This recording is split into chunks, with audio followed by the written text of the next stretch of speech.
tutugtog ulit. Anong gagawin mo ngayon? I-prepare mo ulit. Ito ulit mo ulit. Ganun din dito. So, yun ang differences nila. Major differences nila ng Bluetooth at ng mesh connection. So, isa-isayin na muna natin itong mga intercom na to. So, unahin na muna natin itong Freedcom T-Max. Kasi ito yung intercom na pinaka-memorable sa akin. Kasi bago ko inumpisahan yung YouTube channel ko, siyempre binuo ko muna yung helmet ko. And ito yung binili kong intercom. Binili ko ito noong 2019 sa halagang 2,300 yata sa Lazada. Basta nasa 2,300 ganun. Wala akong mabibili na ito dati. Meron man akong nakita pero sa Quezon City pa, taga South ako na ano pa siya, para siyang automotive store yata. Ito nakikita ko, nagbebenta siya ng mga ilaw-ilaw sa kotse, tapos nagbebenta rin siya nito. Tapos meron din naman dito sa South, kaso online seller lang.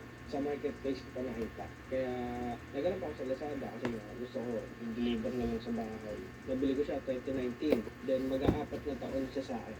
Kung makikita niyo, may mga gas-gas niya, mga gasgas niya kasi ilang beses ko nang nabagsak to. Pero gumagana pa rin siya. And mostly yung gumagamit na ito ngayon is yung girlfriend ko kapag ko-connect siya sa cardo. So feedback ko naman dito, honestly wala akong masabing negative dito kasi nagamit ko ito na kapag may tumatawag sa akin habang nakamutara ko.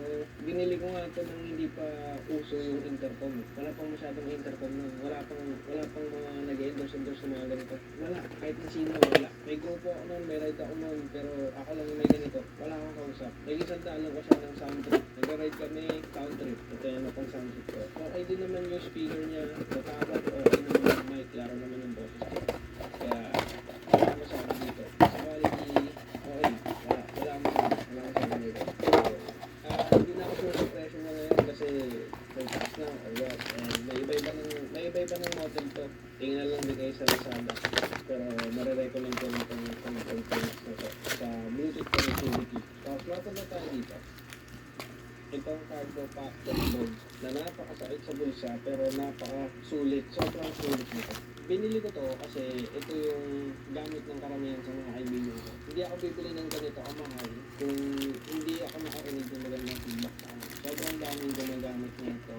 Ultimong mga karamihan na naka-big bike ganito gamit. Kasi may tropa ako naka-big bike and ganito yung mga gamit nila.